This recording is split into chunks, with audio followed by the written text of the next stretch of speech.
다시 한번 함께 예배하시는 모든 아름빛교회 성도님, 이번 한 주간도 하나님의 은혜와 평강 가운데 걸어가시기를 축복합니다. 폭염이 예보되고 있습니다. 특별히 어르신들께서 건강 유념하시기를 바라겠습니다. 지난 주일부터 이번 주 또 제가 다음번 설교할 때까지 나그네에 대해서 좀 이야기를 풀어가려고 하는데요. 나그네, 우리 성도들을 하늘 백성 나그네다, 성경에 그렇게 지칭한다라고 말씀을 전해드렸습니다. 국어사전의 의미와 크게 다르지 않다고 제가 이야기해드렸는데요. 자기 고장을 떠나 다른 곳에 잠시 머물거나 떠도는 사람을 나그네라고 하고, 우리 성도들이 그렇다는 거죠. 하늘이 고향이고 우리가 이 땅에 보냄받아서 잠시 이 땅에 머물다가 또 하나님께로 돌아가는 존재가 바로 성도들, 그래서 우리를 나그네라 부른다, 그렇게 말씀을 드렸습니다. 그렇기 때문에 우리가 원래 고향이 하늘에 있기 때문에 이 땅에서 살아가는 동안에 충분한 권한 혹은 충분한 권리를 때로 보장받지 못할 수 있다. 그래서 이 땅에서 살아가는 동안에 예수 믿는다는 이유로, 하나님의 자녀라는 이유로 그 신앙 때문에 때로 소외감을 느끼거나 거절감을 느낄 수 있다. 그게 바로 성도의 현 주소이다. 나그네라는 개념에 그런 내용이 들어있다라고 말씀드렸습니다. 자막 한번 부탁드리겠습니다. 지난주 설교 내용 요약인데요. 한번 석주를 천천히 읽어보겠습니다. 시작. 나그네의 소속은 하늘에 있다. 나그네의 소망은 예수께 있다. 나그네의 목적은 하나님의 영광에 있다. 아멘이십니까? 예, 저와 여러분이 그러한 존재입니다. 근데 이게 우리가 또 그런 하나님의 사람으로 살고 싶어 산 게 아니라, 하나님께서 이 세상에 있는 많은 사람들 중에 저와 여러분을 특별히 사랑하셔서 하나님의 기뻐하시는 뜻을 따라 저와 여러분을 선택해 주신 것입니다. 저와 여러분을 불러주셨어요. 그래서 우리가 성도로 살아가게 되는 것이죠. 나그네로서의 삶을 살아가게 된 겁니다. 근데 아까 셋째, 나그네의 목적은 하나님의 영광에 있다 했는데요. 이게 오늘 본문에 조금 이렇게 소개가 되어 있습니다. 그래서 이 대목을 먼저 좀 설명해 드리려고 해요. 자, 하나님의 영광이라는 말을 우리가 관용적으로 많이 씁니다. 또 이렇게 연예인들이나 또 운동선수들께서 뭔가 이렇게 수상을 하거나 뭔가 높은 자리에 올라가게 되면 모든 영광 하나님께 돌립니다. 이런 이야기를 하죠. 이 영광에 대해서 조금 한번 설명해 드리면 좋겠는데요. 원래 이 영광이라는 말은 히브리어에서 한번 따라해 보겠습니다. 카보드. 네, 헬로 카봇이 아닙니다. 카봇이 아니라 카보드라고 하는데요. 이게 무겁다라는 뜻이에요. 네, 무겁다라는 뜻입니다. 그래서 이런 거예요. 그 존재에 무거움이 있다. 그 존재의 존재됨이 묵직하다라고 할 때 카보드라는 말을 쓰고 그것을 영광이라고 이야기를 해요. 예를 하나 들어드리겠습니다. 저희가 이제 금요일 날에 29 목사님들 또 오시고, 또 다음 주일, 다다음 주일에 또 오시는데, 우리 29명 목사님들이 서로가 저를 포함해서 이 강단에 설 때랑 어느 날 이찬수 목사님이 주일 강단에 딱 서시면 무게감이 더 있겠죠. 그게 이찬수 목사님이라는 한 존재에 부여된 무게이기 때문에 그렇습니다. 그걸 영광이라고 하는 거예요. 그래서 하나님의 영광이라는 건요, 뭐냐면 하나님의 하나님 되심입니다. 하나님으로서의 그분의 존재 무게, 그것이 드러나는 것, 그것이 하나님의 영광이에요. 그래서 하나님의 완전하심, 하나님의 아름다우심, 하나님의 찬란하심, 하나님의 탁월하심, 하나님의 위대하심, 하나님의 신실하심, 이런 것들이 드러나는 게 바로 하나님의 영광이고, 우리 개인이 그걸 어떻게 경험하는지 설명을 해드릴게요. 제 마음속에 이제 품고 있는 경구 중에 하나가, 설교 때도 말씀해 드렸는데, 하나님과 바둑을 둬서 이길 사람이 없어요. 하나님은 하나님만의 포석을 두십니다. 우리 인생 속에. 저에게도 그러셨어요. 근데 이 모든 것들이 어느 날 딱 보니까 기가 막히게 꿰어지는 거예요. 하나님이 정말 놀라우시구나. 하나님이 실수가 없으시구나. 하나님이 정말 아름답고 탁월한 분이시구나. 이런 것들을 경험하게 되죠. 그게 우리가 하나님의 영광을 느끼게 되는 순간이고, 그때 매우 자연스럽게 성도의 입술과 마음과 그 전 존재로부터 하나님의 영광에 대한 찬양이 올려지죠. 그게 바로 하나님의 영광이라는 말이 쓰일 때에 우리가 경험할 수 있는 어떤 전형적인 느낌, 그런 패턴이라고 할 수 있겠습니다. 성경 곳곳에 다양한 방식으로 이 하나님의 영광에 대한 이야기가 나와요. 그런데 오늘 12절에 그게 등장을 합니다. 자, 11절, 12절 읽을 텐데 먼저 제가 설명을 해드릴게요. 이 11절과 12절은 나그네들인, 하늘 백성 나그네들인 우리 성도들에게 사도 베드로가 권면을 하는 내용인데요. 무엇 하지 말라. 이러이런 거는 하지 말라는 명령이 하나 나오고요. 또 이러이러한 방식은 꼭 해라. 이게 하나가 나옵니다. 그게 11절에 하나, 12절에 하나 나오거든요. 염두에 두고 한번 읽어보겠습니다. 제가 11절을 먼저 읽을게요. 사랑하는 자들아, 거류민과 나그네 같은 너희를 권하노니 영혼을 거슬러 싸우는 육체의 정욕을 제어하라. 12절 여러분 읽어주십시오. 12절 시작. 이방인 중에서 행실을 선하게 가져 너희를 악행한다고 비방하는 자들로 너희 선한 일을 보고 오시는 날에 하나님께 영광을 돌리게 하려 함이라. 네, 잠깐 띄워주십시오. 11절은 무엇 하지 말라 하는 쪽이고요. 12절은 이렇게 하라는 쪽입니다. 나그네인 우리들에게 그런 명령, 권면을 하고 있어요. 근데 이렇게 이야기합니다. 나그네인 너희가 이방인 중에서 지금 살아가지 않냐. 이방인이라는 거는 하나님을 안 믿는 사람들을 사도 베드로가 이렇게 지칭한 겁니다. 너희 나그네들이 이방인 가운데서 살아가는데 너희가 꼭 하나 추구해야 될 삶의 기준이 있다. 방식이 있다. 그건 뭐냐면 행실을 선하게 갖는 것이다. 너희가 이방 사람들, 하나님을 모르는 사람들 가운데 섞여 살아가지 않니? 근데 그때 너희가 꼭 도모해야 되는 게 있는데 너희의 행실을 선하게 가져가는 것이다. 너희 반드시 그렇게 살아가야 된다라고 부탁을 합니다.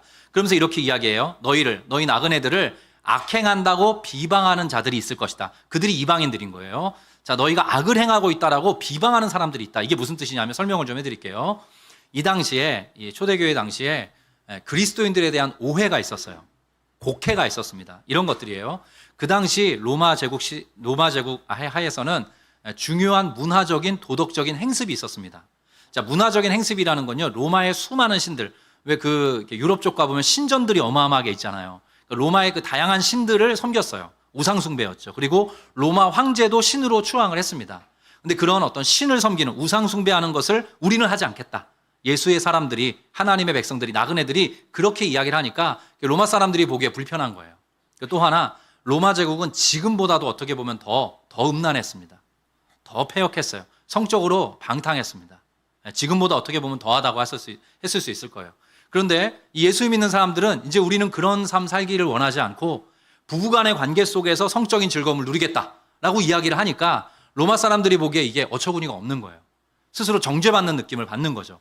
그래서 도리어 이들이 어떻게 했냐면 예수 믿는 사람들, 하나님의 백성들, 그 나그네들을 비방했습니다. 여러 가지 죄목들을 얹어가지고요. 그 중에 하나가 지난주에 말씀드렸던 네로 황제가 그 로마 대화제의 방화범으로 그리스도인들을 지목한 것이고요. 흔히 이런 이야기들을 많이 했어요. 예수쟁이들, 그리스도인들, 쟤네들 식인 풍습이 있단다. 이런 이야기를 퍼뜨린 거예요. 그게 뭐냐 하면 만날 때마다, 모일 때마다 교회 공동체 지체들이 빵과 떡과 포도주를 나누면서 예수 그리스도의 피와 살과 피를 기념했지 않습니까? 근데 그거를 보고 그 얘기를 듣고 쟤네가 식인 풍습이 있다. 이런 얼토당토하는 중상모략을 한 거예요.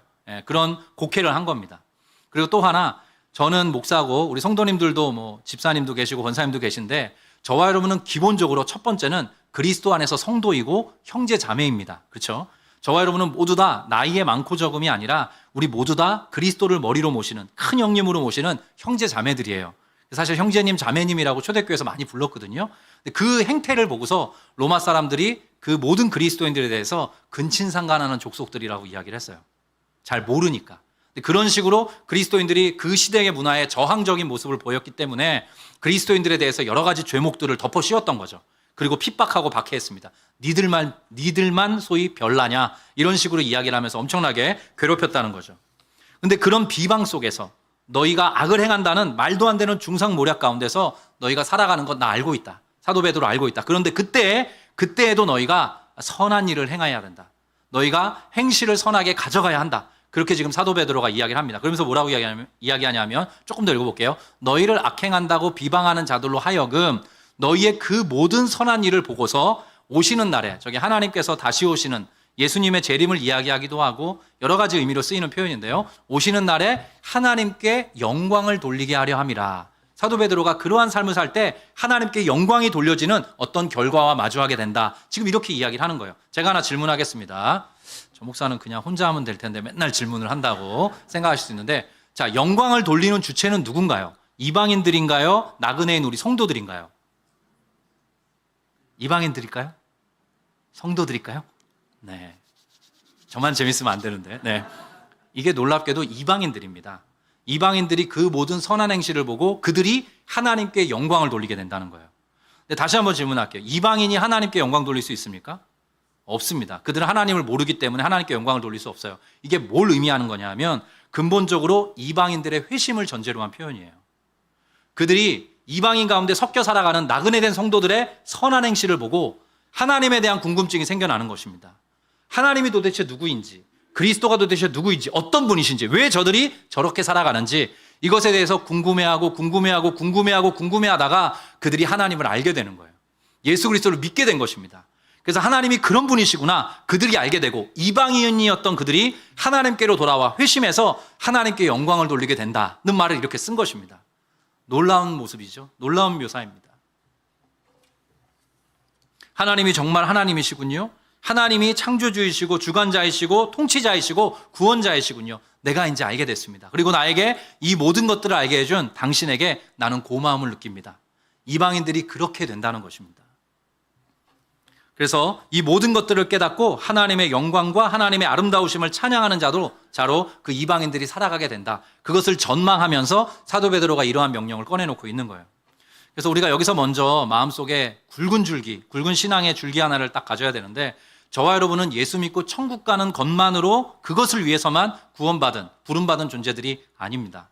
저는 자주 그런 말씀 드리는데요. 저와 여러분을 향한 소명에는 사명이 내포되어 있습니다. 여러분 이 사실을 꼭 믿으셔야 돼요.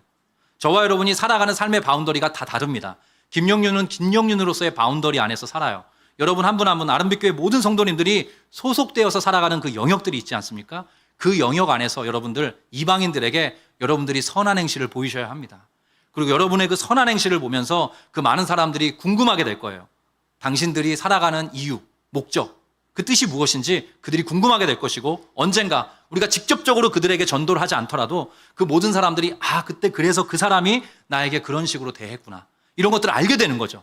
그리고 그 끝에 저들이 하나님께로 돌아와서 하나님 앞에 영광 돌리는 그런 존재가 될 것이다. 성경이 이런 식으로 우리 모든 성도들의 삶을 전망해 주고 있습니다. 그리고 그래서 우리 성도님들은 우리의 생각보다 더 큰 존재들이에요. 앞으로 하나님이 여러 한 분 한 분을 통해서 어떤 일을 행하실지 우리는 모릅니다. 오히려 그것에 대한 기대와 소망을 가지고 우리의 삶의 모든 순간에 선한 행실을 가져가는 하늘 백성 나그네가 될 수 있어야 되는 거죠. 그 끝에 하나님께서 그 잃어버린 영혼들이 주님 앞에 돌아와 하나님의 영광을 찬양하게 되는 놀라운 귀로의 역사를 우리 가운데 보여주실 것입니다. 그런 놀라운 복의 통로로 저와 여러분이 부름받았다는 사실 꼭 기억하시기를 부탁드리겠습니다. 그래서 이게 베드로전서 우리가 읽었던 2장 11절 12절이 베드로전서 후반부의 서론격이에요. 그래서 이 패턴이 반복이 됩니다. 그래서 부부관계 속에서 이렇게 살아라. 서로 안 믿는 남편이 있더라도 이렇게 살아라. 이런 말도 나오고 직장에서 또 사회관계 속에서 또 국가와의 관계 속에서도 너희들이 선한 행실을 가져가야 한다. 너희들은 하늘 백성 나그네이기 때문이다. 이런 이야기를 끊임없이 꺼내놔요. 대표적인 게 베드로전서 3장에 나오죠. 2장 다음 장에 있는 게 3장인데 3장에 지난번 그 부부의 주일 때 함께 나누었던 말씀인데 한번 띄워주실까요? 그 패턴이 계속 나오는 겁니다. 자매님들께 죄송합니다. 아내들아, 한 번 더 이 부분 언급할게요. 아내들아, 이와 같이 자기 남편에게 순종하라. 저 순종이 모든 면에서 예의하는 그 순종 아니라고 지난번에 분명히 설명드렸어요. 이는 혹 아직 말씀을 순종하지 않는 자, 이방인들이라도 하나님을 모르는 그 남편이라고 할지라도 말로 말미암지 않고 그 아내의 그 선한 행실로 말미암아 구원을 받게 하려 함이니. 그 패턴이 반복되는 거예요. 그 다음 절 넘겨주실까요? 너희의 두려워하며 그 아내분들의 두려워하며 하나님을 존중히 여기고 무겁게 여기며 정결한 행실을 보기 때문이다. 남편들도 마찬가지입니다. 하나님 믿는 남편들이라면 아내에게 하나님이 우리를 사랑하시는 것과 같은 그런 사랑의 모습으로 아내를 사랑하며 살 것을 성경이 요구하고 있어요. 이러한 선한 행실을 통해서 믿지 않은 이방들이 하나님을 발견하게 될 것이다. 우리 성도들은 그런 존재로 살아가는 나그네들이다. 성경이 그것을 일러주고 있는 거죠. 저는 가끔 그 휴게소에서 은혜를 받을 때가 있습니다. 고속도로 휴게소에서 거기 보면 이렇게 일을 보러 가요. 일을 보러 가면 그 앞에 모든 휴게소에서 빼놓지 않고 아무튼 읽을 거리를 늘 이렇게 앞에 얹어 놓더라고요. 근데 그 읽을 거리 중에 하나는 이거죠. 아름다운 사람은 머문 자리가 아름답습니다. 네. 그 여성분들도 그렇게 쓰여 있나요?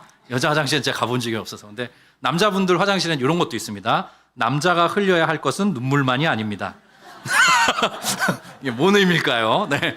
근데 제가 아까 처음에 이야기해드렸던 것처럼 아름다운 사람은 머문 자리가 아름답습니다. 그게 화장실, 기록해 왔는데 화장실 문화시민연대에서 만든 문구래요. 그래서 이렇게 모든 그 휴게소마다 워낙 많은 사람들이 휴게소의 화장실을 이용하니까 그 문구를 써다 붙였다고 합니다. 근데 이게 우리 예수 믿는 사람들을 향한 표현이었으면 좋겠다는 거예요. 머문 자리가 아름다운 사람들. 머문 자리에서 예수의 향내가 나는 사람들. 그 사람이 머물렀던 그 자리에서 그가 보였던 선한 행실이 추억되는 그런 사람들. 그런 사람으로 우리 나그네들이 살아갈 수 있어야 합니다. 그렇다고 저와 여러분이 세상 속에서 무조건 그냥 제가 잘할게요 이렇게 하라는 뜻이 아닙니다. 저와 여러분이 주체성을 가지고 진짜 하늘의 하나님 한 분만을 두려워하면서 당당하게 살아가되 우리의 삶의 모든 부분에서 예수 그리스도의 향기를 드러내는 빛과 소금으로서 그분의 향기를 드러내는 그런 선한 행실이 우리의 삶을 통해 꽃피울 수 있어야 된다. 그 끝에 누군가 그 이방인들이 하나님께로 돌아와서 하나님께 영광 돌리는 날을 우리가 보게 될 것이다. 사도 베드로가 그러한 방식으로 성도들의 삶을 묘사해 주고 있는 거죠. 그래서 제가 축복해 드리고 싶습니다. 저도 그런 사람 되고 싶은데요. 만나서 차 한잔 하고 싶은 그런 사람 되어 주십시오. 우리 예수의 사람들이 그런 사람 되어야 합니다. 요즘같이 한국 기독교가 개신교가 이 위신이 땅에 떨어진 이때에 우리 성도님 한 분 한 분의 삶을 통해서 하나님 나라의 그 아름다운 덕이 드러나기를 축복합니다. 저도 그런 사람 되기 힘쓰겠습니다. 그리고 뭔가 어떤 사람이 한 사람이 걸어가다가 인생을 영위하다가 무언가 절벽 앞에 쓴 것 같고 어떻게 선택해야 될지 알지 못하고 마음의 동력이 탁 떨어졌을 때 그때 만나고 싶은 사람 되어 주십시오. 우리 예수의 사람들은 그런 자원이 있는 사람들이에요. 위로는 하나님을 모시고 예수 그리스도와 더불어 동거하면서 살아가는 사람들 아닙니까? 그를 위해 축복해주고 격려해주고 그의 이야기를 귀담해주고 귀담아 듣고 그를 위해서 복을 빌어줄 수 있고 용기를 북돋아줄 수 있는 그런 사람으로 살아가도록 하나님이 우리에게 힘과 능력 선사해 주실 것입니다. 예수님께서도 그래서 일찍이 이런 말씀을 나눠주셨죠. 마태복음 말씀입니다. 여러분이 한번 읽어주시면 좋겠습니다. 자, 이같이 시작. 이같이 너희 빛이 사람 앞에 비치게 하여 그들로 너희 착한 행실을 보고 하늘에 계신 너희 아버지께 영광을 돌리게 하라. 아멘이십니까? 네. 그래서 나그네의 목적은 하나님의 영광에 있는 것입니다. 그냥 우리가 잘 되는 차원이 아니라 믿지 않는 수많은 사람들이 우리의 선한 행실을 보고 하나님 아버지께 영광을 돌리게 되는 그런 장관을 꿈꾸면서 우리가 우리의 인생을 걸어가게 되는 것이죠. 자, 여기까지 정리하고요. 그게 12절에 대한 설명입니다. 그리고 그 앞절 11절에 대한 이야기를 좀 풀어가 보려고 해요. 아까는 이제 선한 행실을 가져가라. 뭔가 이렇게 긍정적인 명령을 했다면 11절은 거류민인 그리고 나그네인 이방인들로 살아가는 너희들 이러이러한 것은 좀 조심해야 된다. 이런 것들은 좀 하지 않도록 해라. 이런 권면이 나옵니다. 좀 부정적인 명령이죠. 11절 말씀 여러분이 한번 읽어주십시오. 사랑하는 자들아. 자, 시작. 사랑하는 자들아 거류민과 나그네 같은 너희를 권하노니 영혼을 거슬러 싸우는 육체의 정욕을 제어하라. 예, 잠깐 띄워주십시오. 자, 거류민과 나그네 같은 너희에 대해서 권면 하나 꼭 해야 된다. 그것은 뭐냐면 너희의 영혼을 거슬러 싸움을 걸고 있는 육체의 정욕을 제어해야 된다. 이렇게 지금 사도 베드로가 권면을 하고 있어요. 내려주셔도 좋겠습니다. 저와 여러분은 나그네로 삽니다. 이 땅 가운데 나그네로 사는데 그래서 때로 소외를 겪기도 하죠. 근데 중요한 특징이 하나 있습니다. 요구되는 특징인데 뭐냐면 현지화되어서는 안 됩니다. 그 땅의 질서, 땅의 방식에 동화되어서는 안 돼요. 거기에 동화되면 그래서 현지화되어 버리면 하늘 백성 나그네로서의 정체성을 잃어버리게 돼요. 상실하게 됩니다. 그래서 그렇게 동화되고 그 땅에 뿌리를 내리게 되면 더 이상 하늘 백성으로서의 그 소속을 갖지 못하게 되는 거죠. 정체성을 상실하게 되는 겁니다. 그래서 사도 베드로가 뭘 우리에게 강조하냐 하면 육체의 정욕을 잘 제어하면서 너희가 걸어가야 한다. 그래야 동화되지 않는다. 그래야 현지인처럼 그 땅의 백성들처럼 살아가지 않게 된다. 그 이야기를 하는 거예요. 쉬운 성경으로 한 번 더 읽어보겠습니다. 조금 더 쉽게 풀어줘가지고요. 제가 갖고 왔습니다. 여러분이 한번 읽어보시겠습니까? 시작. 사랑하는 여러분, 여러분은 이 세상에서 나그네와 같은 사람입니다. 그러므로 육신이 원하는 악한 일들을 멀리하시기 바랍니다. 이런 것은 영혼을 대적해 싸우는 것들입니다. 당신들의 영혼은 나그네로서의 영혼 아닙니까? 근데 그 영혼을 대적해서 끊임없이 싸움을 거는 존재가 있습니다. 그것이 바로 육체의 정욕입니다. 육신이 원하는 악한 일들입니다. 그 모든 것들을 멀리하시기 바랍니다. 그런 것들을 제어하시기 바랍니다. 사도 베드로가 그렇게 우리 나그네된 하늘 백성들에게 권면을 꺼내놓고 있습니다. 내려주셔도 좋겠습니다. 여기 보면 정욕이라는 말, 정욕이라고 하고 아까 쉬운 성경에서는 육신이 원하는 악한 일들이라고 표현을 하고 있는데요. 이게 대단한 열정, 어떤 열렬한 열정을 가지고 달려든다는 의미를 갖고 있어요. 그러니까 그냥 단순히 우리 몸에 저도 배가 고프면 먹어야 되고 자고 싶으면 자야 되잖아요. 이런 차원의 욕구를 말하는 게 아니라 우리가 무언가 하나에 꽂혀가지고 그것을 향해 열렬히 달려가는 어떤 것, 그런 것들을 육체의 정욕이라고 지금 표현을 하고 있어요. 우리가 붙들기 위해서, 획득하기 위해, 폭착하기 위해 달려가는 것을 육체의 정욕이라고 표현을 하고 있고요. 그 육체의 정욕을 잘 제어하라라고 이야기를 하는데 이 제어하라는 게 어떤 의미냐면 붙잡았던 것을 놓다는 의미입니다. 제어한다는 게 그냥 컨트롤한다, 적절하게 제어해라 이 뜻이 아니라 그렇게 무언가 강렬하게 어떤 열정을 가지고 달려가 붙잡으려고 했던 그것을 놓다, 내려놓다라는 의미의 단어를 쓰고 있어요. 그래서 우리가 하늘 백성 나그네로 살아가는데 끊임없이 이 땅이 유혹을 할 거라는 것입니다. 너 이것 붙들고 살아가야 된다. 적어도 이거 있어야 된다. 이것 정도는 네가 반드시 있어야 너 사람다운 사람으로 살 수 있다. 그런 이야기를 끊임없이 우리에게 건넨다는 거죠. 근데 그것에 소위 휘말려 버려서 그것들을 붙들기 위해서 혈안이 되면 결국 하늘 백성 나그네로서의 정체성을 상실하게 된다. 그러니 너희 그거 잘 제어하면서 그것을 내려놓으면서 살아갈 수 있어야 된다. 그래서 영어 성경에도 이 육체의 정욕을 제어하라라고 이야기했는데 영어 성경도 컨트롤이라는 말을 쓰지 않고요. 어떤 영어 단어를 쓰고 있냐면 abstain이라는 말을 쓰고 있어요. 이게 아까 그런 의미입니다. 손으로 붙잡았던 것을 내려놓다라는 의미예요. 그런 의미의 영어 단어를 쓰고 있어요. 나그네로 살아가면서 그 정체성을 위협하고 나그네답게 하늘 백성답게 살아가지 못하게 만드는 게 하나 있는데 그게 바로 육체의 정욕이라는 거죠. 우리가 붙들기로 안 하고 지금 붙들고 있는 그래서 놓지 못하는 그 육체의 정욕이다. 그것을 잘 제어해야 된다. 그것을 내려놓는 법을 터득해 가야 된다. 그렇게 지금 성경이 일러주고 있습니다. 여러분, 저와 여러분은 동북아 문화권에서 살고 있거든요. 동북아 문화권. 근데 기독교가 전래된 지는 200년도 안 됐습니다. 천주교를 포함해서는 좀 더 길 수 있겠죠. 그런데 동북아 문화권에 가장 강력한 영향을 준 거는 여하튼 유교와 불교예요. 근데 불교에도 보면 어떤 진리의 조각이 있어요. 진리의 편린이 있습니다. 그래서 한 번쯤 여러분들 뭐 불교에 대한 이야기를 제가 지금 불교를 전하는 건 아닙니다. 설명을 해드리는 거예요. 근데 석가모니께서는 부처님이라고 해야 될까? 석가모니께서는 한 번도 자기가 구원자라고 말하신 적이 없어요. 석가모니의 별칭은 눈뜬 자입니다. 어떤 도와 어떤 이치가 있는데 그것에 대해서 눈을 떴다는 뜻이에요. 자기 자신을 예수님처럼, 예수님은 내가 길이고 진리고 생명이다 하셨고 부처는 그 석가모니께서는 인생의 이치는 이러이러한 것이다라고 이야기를 하신 거예요. 동급이 아닙니다. 동급이 아니에요. 근데 여하튼 그 석가모니께서 여러 가지 그 어떤 뭐랄까 법칙, 원리들을 이야기해 주셨는데 그 중에 대표적인 게 3가지여서 그것을 삼법인설이라고 묶어놨어요. 근데 그 중에 하나가 일체계고라는 말이 있습니다. 모든 것이 다 고통이다. 인생사에 마주하는 모든 것들이 다 고통이다라는 거예요. 근데 고통의 원인이 뭐냐? 이 석가모니께서 불교에서 풀어내는 방식이 뭐냐면 마음속에 있는 집착 때문이라는 거예요. 붙들고 놓지 못한다는 거예요. 붙들고 또 붙들고 하면서 사람의 마음속에 번민과 고통이 찾아오게 된다. 그래서 그런 것들로부터 자유하게 되어야 한다. 그래서 이제 약간 불교는 심리학적인 이슈도 많이 이렇게 우리에게 그런 이야기들을 건네주고 있어요. 근데 그와 거의 비슷합니다. 그래서 불교에도 진리의 어떤 조각들이 있는 거죠. 우리가 무언가 이 땅에서 강하게 붙들려 하면 붙들려 할수록 하늘 백성 나그네로서의 삶에 도움이 되지 않습니다. 오히려 우리의 삶을 좀먹게 되는 거죠. 불교의 말에 따르면 더 큰 고통을 경험하게 되는 거예요. 그러니까 하늘 백성 나그네들인 너희여 무언가를 너무 붙들려고 그것을 강하게 열망하면서 살아가면 안 된다. 하나님의 영광 외에는 그런 것들 너희에게 유효하지 않아야 된다. 이렇게 지금 이야기를 건네고 있습니다. 사도 베드로는 육체의 정욕 한 가지를 이야기했는데 사도 요한은 그것을 3가지로 풀어놨어요. 그 내용을 한번 살펴보겠는데요. 요한일서 2장 말씀 한번 띄워주시고요. 제가 읽겠습니다.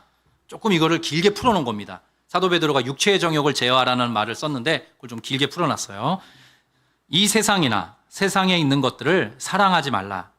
누구든지 세상을 사랑하면 아버지의 사랑이 그 안에 있지 아니하니 이는 세상에 있는 모든 것이 결국 육신의 정욕과 안목의 정욕과 이생의 자랑일 뿐이다. 몸의 정욕 그리고 눈이 보기에 좋은 그 눈에 보기에 좋은 것들을 탐하는 그 정욕 그리고 살아가면서 자랑하고 싶은 욕구 이런 것들일 뿐이다라는 거죠. 그런 것들을 잘 제어할 수 있어야 된다. 컨트롤할 수 있어야 된다. 사도 요한은 사랑해서는 안 된다. 이렇게 이야기하는 거예요. 이 모든 것들이 다 아버지께로부터 온 것이 아니요 결국 세상으로부터 온 것이다. 나그네로서의 삶을 온전히 살아가지 못하게 만드는 세상으로부터 오는 유혹들이라는 거죠. 자, 17절은 여러분 읽어주십시오. 이 세상도 시작. 이 세상도 그 정욕도 지나가되 오직 하나님의 뜻을 행하는 자는 영원히 거하느니라. 너희가 발딛고 살아가는 이 세상 그 속에서 마주하는 그 모든 정욕들도 결국 지나가 버릴 것이다. 패스 어웨이 사라져 버릴 것들이다. 오직 하나님의 뜻을 행하는 자는 영원히 거하게 된다. 우리가 그런 방식으로 살아가야 하지 않겠느냐? 성경이 그렇게 일러주고 있는 거죠. 하늘을 본향으로 삼아서 이 세상을 걸어가는 나그네들에게 성경은 이처럼 일관된 메시지를 줍니다. 이 세상을 너무 사랑하지 말라는 것이죠. 하나님을 사랑하라는 것이죠. 이 세상의 뜻을 두지 말고 하나님의 뜻과 너희의 인생의 뜻이 합치되는 방식으로 인생을 경영해가는 것을 꿈꿔야 한다라고 요구하고 있는 것입니다. 예수님이 이렇게 말씀하셨어요. 너희가 내 말에 거하면 너희가 나의 제자가 될 것이다. 그리고 너희가 진리를 알게 될 텐데 그 진리가 너희를 자유롭게 만들어줄 것이다. 더 이상 무언 것들을 집착하기 위해서 아둥바둥하면서 살아가는 게 아니라 진리 안에서 자유를 누리게 되는 참 성도로 예수의 제자로 살아가게 될 것이다. 나와 함께 가자. 예수님께서 그렇게 우리에게 끊임없이 대화를 건네고 계십니다. 자, 근데 말은 쉬운데, 저와 여러분 말은 쉽죠. 근데 저에게도 필요한 자원들이 있고 때때로 돈 때문에 여러 가지 상황들 때문에 이런 것들이 좀 풀려지기를 바라면서 전전긍긍하지 않을 수 없는 게 바로 우리의 삶입니다. 근데 성경이 놀랍게도 이 육체의 정욕을 제어하라는 이야기와 관련돼서 중요한 반면교사 그리고 정면교사 하나를 구약 성경에서 이렇게 스토리를 통해서 보여줬어요. 그 대목을 마지막으로 좀 살펴보기 원합니다. 아브라함의 이야기인데요. 제가 설명을 하고 본문에 들어가겠습니다. 아브라함이 갈대아 우르라는 지역에서 하나님의 부름을 받고 가나안 땅으로 향하게 됩니다. 그래서 결국 이주를 하게 되죠. 근데 그때 큰 강을 건너게 됩니다. 그래서 히브리인이라는 별칭을 얻게 돼요. 그것은 큰 물을 건넜다, 강을 건넜다는 뜻입니다. 히브리인으로서 이들이 살아가게 돼요. 강을 건넌 나그네들이죠. 그래서 아브라함이 자기 자신에 대해서 이렇게 표현을 합니다. 창세기 23장인데요. 나그네라는 말의 본류가 여기에 있습니다. 이게 아브라함의 고백입니다. 나는, 아브라함은 당신들 중에 나그네요 거류하는 자입니다. 자, 나그네의 1번이 누구냐면 아브라함이에요. 아브라함이 나는 당신들 중에 나그네고 거류하는 자입니다. 이렇게 지금 이야기를 해요. 가나안 땅에 이주해서 와서 살아가는 사람들이라는 뜻이죠. 내려주시고요. 근데 아브라함이 인생 가운데 여러 가지 일들을 겪어요. 여러 가지 일들을 겪는데 그 중에 하나를 소개해드리고 싶어요. 아브라함이 그 갈대아 우르라는 지역에서 이렇게 빠져나올 때 혈혈단신으로 혼자 온 게 아닙니다. 수많은 식솔들과 적지 않은 재산을 가지고 나와요. 근데 그 중에 식솔들 중에 중요한 인물이 하나 있는데 바로 조카 롯이라는 사람이에요. 근데 아브라함과 조카 롯 사이에 중요한 스토리 하나가 펼쳐지는데 그게 창세기 13장에 나오거든요. 그 본문을 좀 들어가서 보려고 합니다. 근데 백그라운드가 있어요. 어떤 백그라운드가 있냐면 아시다시피 본토 친척 아비집을 떠나 가나안 땅으로 왔는데 가나안 땅에 오자마자 큰 기근이 듭니다. 그래서 아브라함이 어떻게 하냐 봤더니 애굽 땅에 가면, 이집트에 가면 거기에 먹을 것이 많은 거예요. 그래서 그리로 내려가죠. 하나님의 뜻이 아니었는데 내려가요. 근데 거기서 또 내려가는 것만도 모자라서 자기 아내를 누이라고 속이죠. 그래서 온갖 어려움을, 고초를 겪어요. 근데 하나님께서 아브라함을 그냥 편들어 주세요. 그러고 보면 성도들의 삶은 그냥 우리가 때로 부족해도 하나님께서 이렇게 편들어 주시는 부분이 있는 것 같아요. 아브라함에게 편들어 주셔서 도리어 그 애굽 땅에서 많은 재물들과 양과 소를 얻어서 가나안 땅으로 돌아오게 하세요. 그리고 나서 13장의 이야기가 펼쳐지는 겁니다. 13장 띄워주실까요? 제가 읽어가겠습니다. 아브라함이 애굽에서 그와 그의 아내와 모든 소유와 롯과 함께 네겝으로 올라가니 가나안 땅을 향해 가는 겁니다. 2절에 보면 이런 말이 나와요. 아브라함에게 가축과 은과 금이 풍부하게 되었더라. 더 많이 부유하게 된 거죠. 그러면서 5절로 넘어가면 이렇게 되어 있습니다. 아브라함의 일행 롯도, 조카입니다. 아브라함의 조카 롯도 양과 소와 장막이 풍부하게 됐어요. 더 많이 있게 됐어요. 6절에 보면 그 땅이 그들이 동거하기에 넉넉하지 못하였으니. 자, 가나안 땅에서 기근을 만나서 내려갔다 왔는데 그 모든 재물들이 그리고 양과 소가 더 늘어나다 보니까 그들이 함께 거주하기에 이제 그 땅이 좁게 된 거예요. 비좁게 된 겁니다. 이는 그들의 소유가 많아서 동거할 수 없었음이니라. 7절. 그러므로 아브라함의 가축의 목자와 롯의 가축의 목자가 서로 어떻게 됐다? 다투게 됐다는 거예요.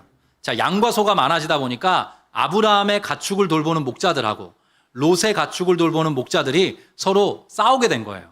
여기 우리가 먹여야 돼. 아니야, 우리가 먹여야 돼. 땅은 뻔한데 이제 양과 소가 많이 늘어나면서 그러한 다툼이 생겨난 거예요. 그리고 뿐만 아니라 그 땅에 가나안 사람과 브리스 사람도 그 땅에 거주하고 있었다. 그러니까 좁은 땅덩어리를 두고 이 가족 안에서 또 주변 사람들과 여러 가지 분란들이 생겨나게 된 거죠. 그러자 이제 아브라함이 고심하다가 제안을 합니다. 조카 롯에게. 아브라함이 롯에게 이르되 우리는 한 친족 아니냐, 우리 한 가족 아니냐, 이렇게 이야기를 하는 거죠. 나나 너나 내 목자나 너의 목자나 서로 다투게 하지는 말자. 지금 이 모습이 보기에 좋지가 않다. 그렇게 이야기하면서 제안을 합니다. 아브라함이 롯에게 제안을 해요. 네 앞에 온 땅이 있지 아니하냐, 나를 떠나가라. 네가 좌하면 나는 우하고 네가 우하면 나는 좌할 것이다. 아브라함이 롯에게 제안을 해요. 자, 좀 인생의 선배로서 또 가정의 어른으로서 그런 제안을 하죠.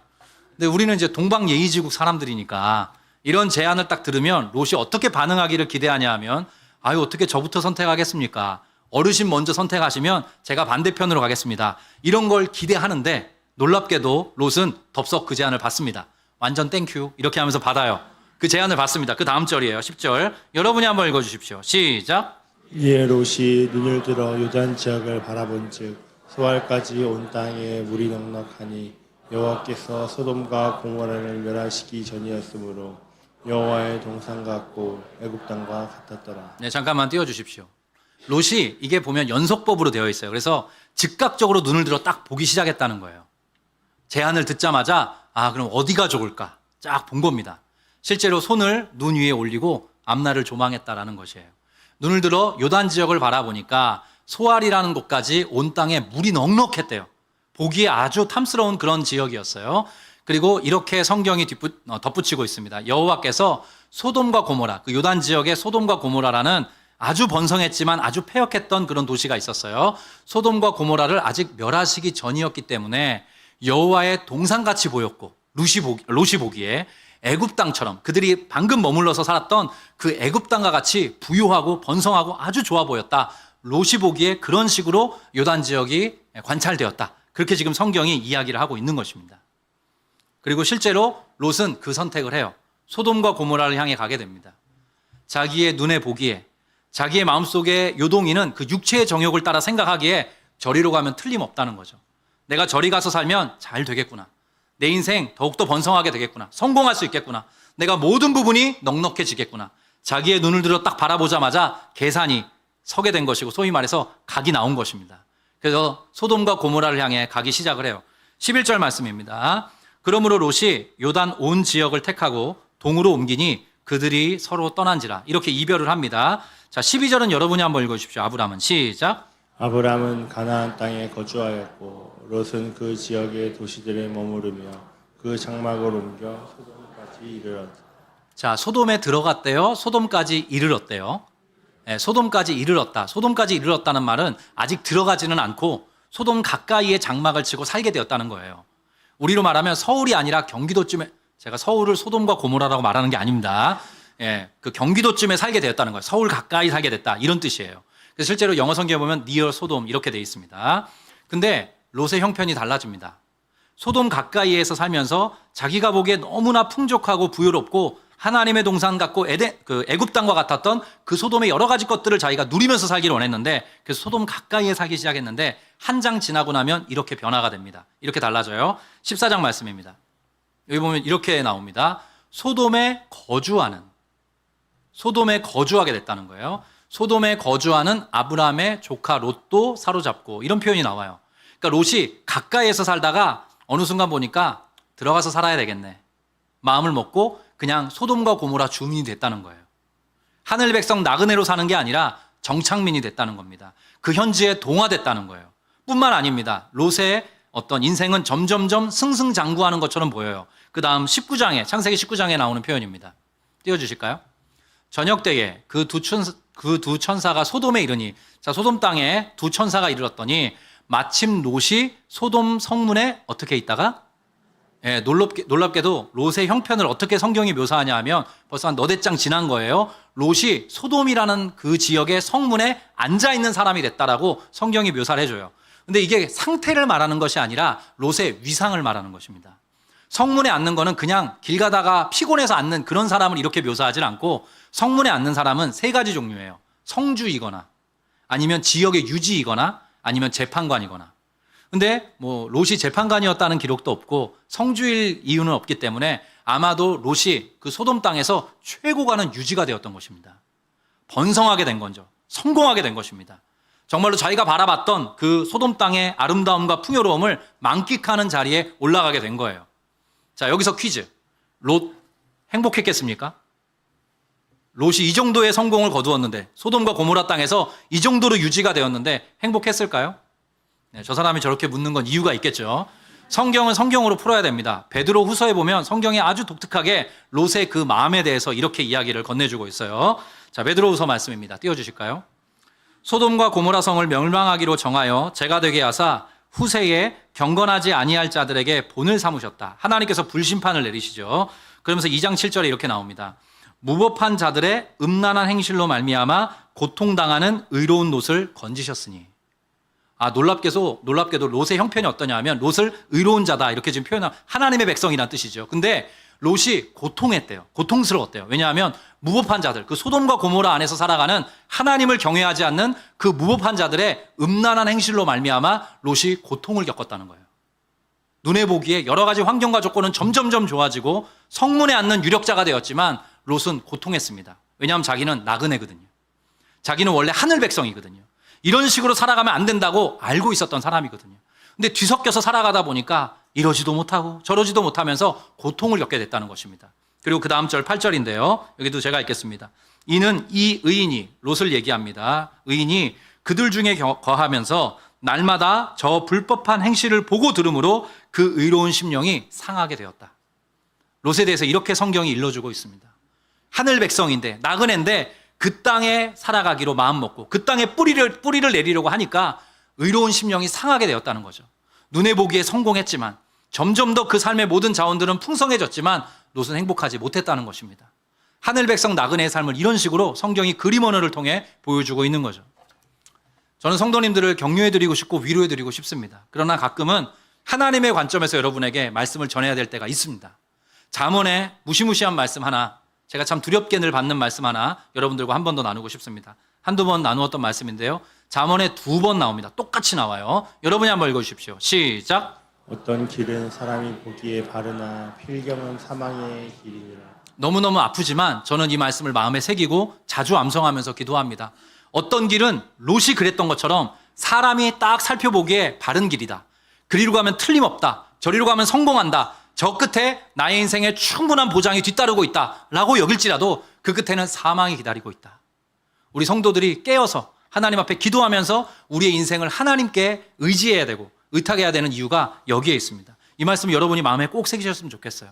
그래서 롯이 그랬던 것처럼 내 눈을 들어서 살펴보고 계획하고 판단하고 계산해서 인생을 경영하는 사람이 아니라 이제 살펴볼 아브라함이 선택했던 그 방식을 따라서 우리는 살아가야 하는 사람들입니다. 자, 아브라함은 어떻게 했냐? 롯을 그렇게 떠나보내고 아브라함은 어떻게 했느냐? 그 말씀을 좀 살펴보기 원하는데요. 창세기 13장 10절입니다. 10절 아까 읽었던 내용인데요. 이에 롯이 눈을 들어. 자, 롯은 스스로 눈을 들어서 요단 지역을 바라보고 소돔과 고모라 땅을 향하기로 결심을 합니다. 근데 아브라함은 달라요. 하늘 백성 나그네인 아브라함은 다른 방식을 선택을 합니다. 14절 말씀입니다. 여러분이 한번 읽어주십시오. 시작.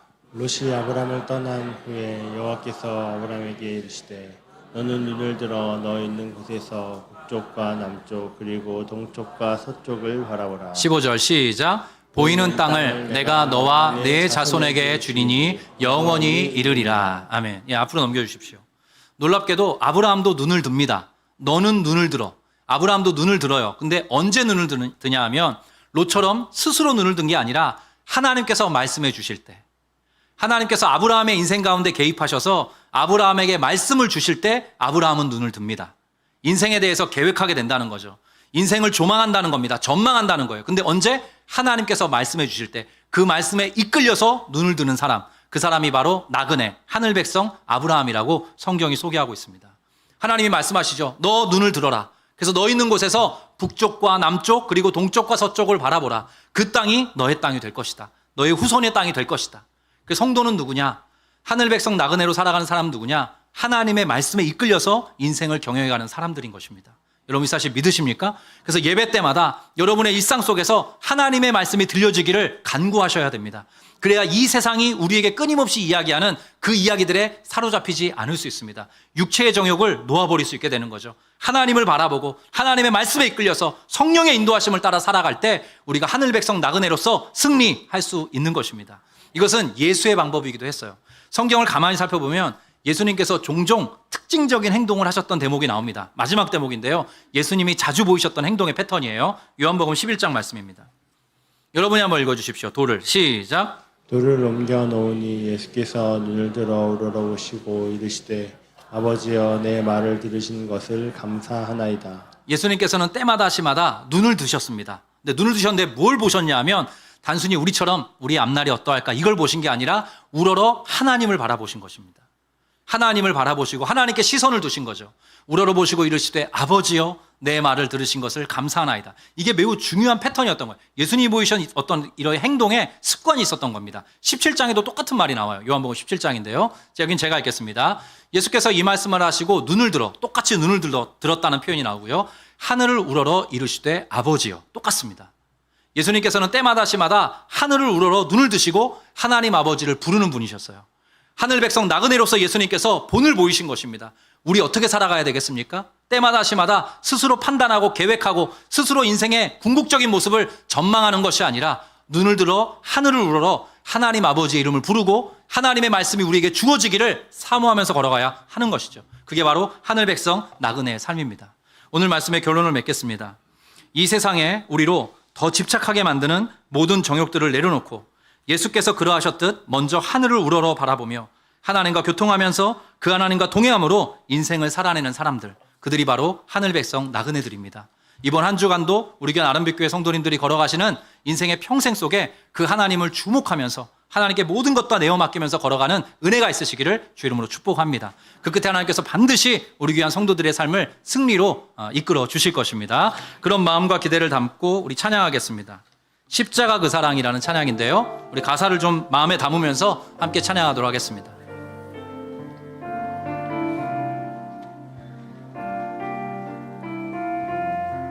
십자가 그 사랑, 십자가 그 사랑, 멀리 떠나서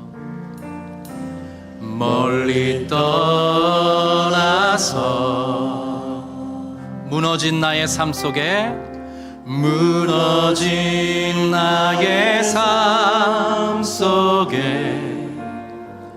잊혀진 주네. 돌 같은 내 마음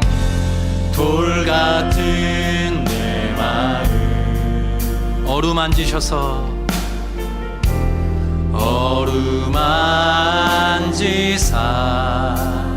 다시 일으켜 세우신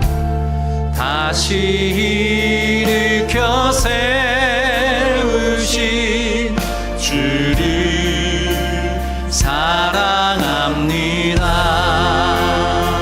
주 너를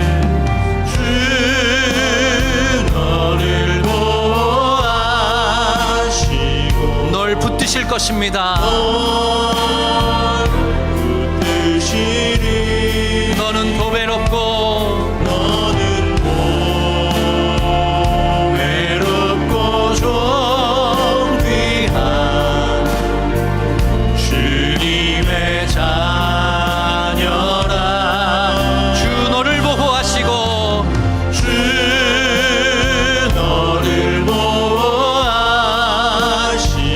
널 붙드시리.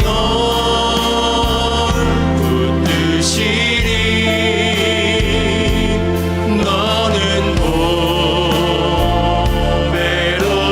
존귀한 주의 자. 다 같이 일어나서 2절 찬양합니다. 지나간 일들을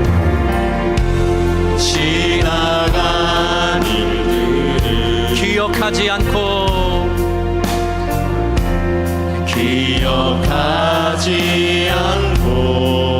이전에 행한 모든 일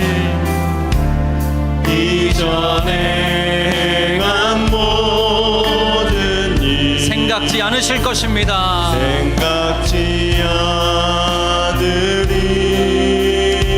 사막의 강물과 길을 내시는 주님,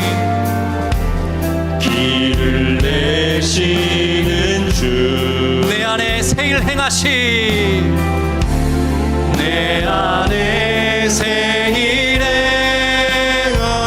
주만 바라봅니다. 우리 힘주어 선포합니다. 주 나를 보호하시고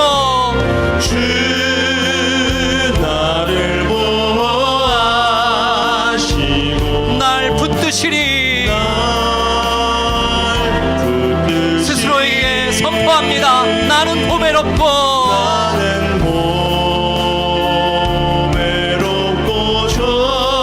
존귀한 주님의 자녀라.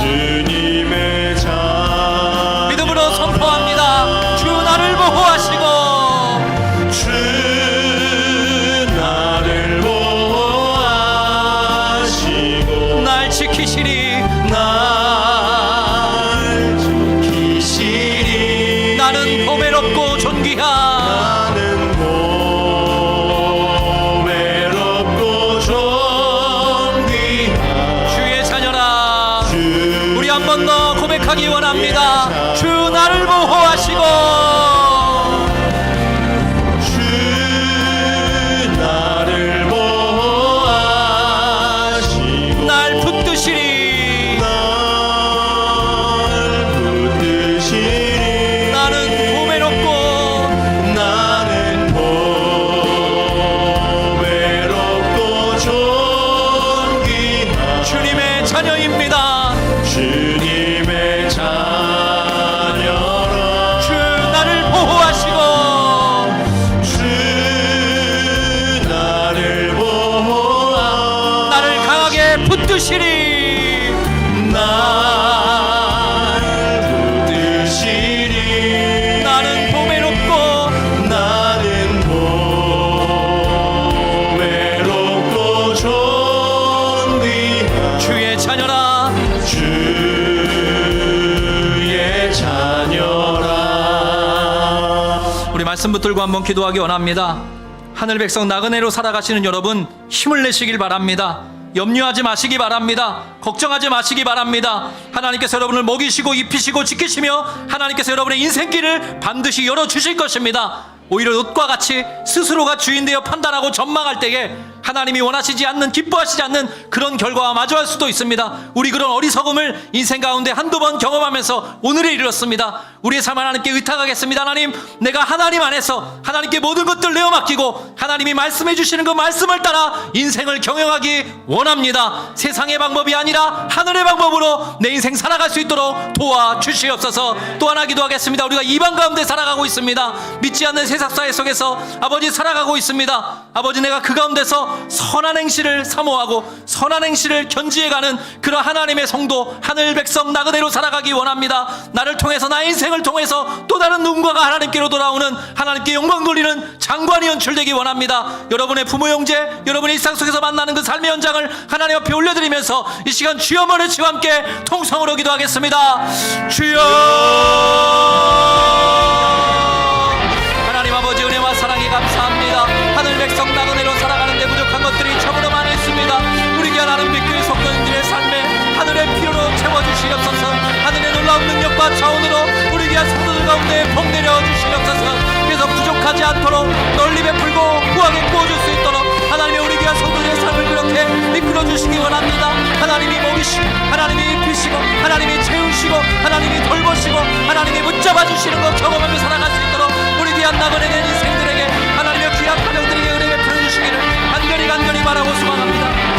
또 하나 우리가 이 세상 속에서 아버지 선한 행실을 가져가야 하는 하늘 백성 나그네인 줄로 믿습니다. 우리 인생을 통하여서, 우리 각자의 삶을 통하여서 하나님의 꿈과 목적과 위대한 계획들이 이루어지는 것 보기를 원합니다. 우리 아름빛교회 모든 성도들이 예수의 빛으로 이 세상을 아름답게 만드는 하나님의 백성으로 승리할 수 있도록 주님은 잡아주시기를 간절히 바라고 소망합니다. 다시 한번 아버지 기도하오니 주께서 함께하여 주셔서 우리 귀한 성도들 가운데 믿지 않는 부모 형제를 붙고 기도하는 영혼들이 있다면 그 영혼들과 함께 예배하는 날이 올 수 있도록 주님은 잡아주시옵시고, 직장과 일상 가운데서 만나는 동료들을 위해서 그들에게 그런 아버지 마음에 붙고 그들을 위해서 목을 비는 영혼들이 있다면 그들이 하나님의 영광 안으로 들어와 그 영광을 만끽하고 누리며 그 하나님께 영광의 찬양을 올려드리는 날이 올 수 있도록 하나님의 우리 귀한 소든 삶을 사용하여 주시기를 간절히 바라고 소망합니다. 그 끝에 우리의 모든 인생을 통하여서 하나님의 아름답고 위대하고 놀라우심이 드러나기를 원하오니 우리 귀한 하나님 믿교의 성도들의 삶을 그렇게 채워주시고 인도해주시고 이끌어주시고 주장하여 주시기를 간절히 바라고 소망합니다. 하나님께 모든 것 맡겨드립니다. 너희 염려를 나중에 맡겨버리라.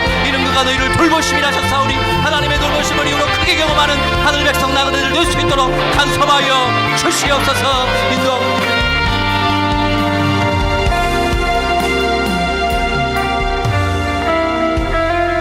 하나님 아버지 은혜와 사랑에 감사합니다. 하늘 백성 나그네로 우리를 불러주셨습니다. 이 땅에 속해 있지만 하늘에 속한 자로 우리 살아갑니다. 하나님, 우리가 그 정체성을 끝까지 잃어버리지 않도록 도와주시옵소서. 선한 행실을 가지라 하셨습니다. 우리가 살아가는 삶이 만만치 않습니다. 우리 성도님들 피 흘려 싸우고 있습니다. 하나님이여 도와주시고 이들의 마음속에 그 소망을 아버지 견고히 세워주셔서 하나님 믿는 사람으로 예수 그리스도의 제자로서 승리할 수 있도록 이들이 선한 행실을 도모하려고 할 때 하나님께서 돕는 자들을 많이 붙여주시고 하나님께서 은혜와 능력을 더하여 주셔서 정말로 하나님이 기뻐하시는 빛과 소금의 역할을 잘 감당하는 아름빛 성도들 다 될 수 있도록 인도하여 주시옵소서. 또 하나, 우리는 어쩔 수 없이 흔들리는 사람들입니다. 육체의 정욕을 잘 제어할 수 있도록, 그것을 때때로 잘 내려놓을 수 있도록 도와주시옵소서. 그러나 그럼에도 불구하고 우리 아름빛교회 성도님들이 살아갈 때 필요한 자원들이 있습니다. 하나님, 이들이 너무 가난하지 않도록 도와주십시오. 가장들 여러 가지 경제적인 불확실성 속에 가슴앓이 하는 경우가 참으로 많이 있습니다. 하나님이 이들을 먹여주시고 입혀주시고 때를 따라 돕는 은혜로 함께하여 주셔서 하나님의 주장하심, 하나님의 인도하심, 하나님의 경영하심, 하나님의 책임지심을 경험하는 은혜의 주인공들 다 될 수 있도록 간섭하여 주시옵소서. 그 끝에 우리 인생의 모든 것들을 통하여서 하늘 백성 나그네로 살아가기를 너무나 잘했다, 그렇게 하나님 앞에 영광의 찬양을 올려드리는 복의 주인공들 다 될 수 있도록 하나님여 이들의 인생 가운데 간섭하여 주시옵소서. 여호와는 내게 복을 주시고 너를 지키시기를 원하며 여호와는 그 얼굴을 내게 비추사 은혜 베푸시기를 원하며 여호와는 그 얼굴을 너에게로 향하여 드사 평강 주시기를 원하노라. 사랑하는 자여, 내 영혼이 잘됨같이 내가 범사에 잘되고 더더욱 강건하기를 내가 간구하노라. 지금은 우리 구주 예수 그리스도의 은혜와 하나님 아버지의 크고 위대하시며 신실하신 사랑하심과 성령님의 내주하시고 교통하시며 우리만을 함께 하시는 역사가 오늘 다시 한번 하늘 백성 나그네로 올곧게 살아가기로 소원하고 다짐하는 아름빛교회 모든 성도들 머리머리 위에, 이들이 속한 가정, 귀한 자녀들, 이들의 평생 위에 지금부터 영원토록 함께 계시기를 간절히 축원드리옵나이다. 아멘.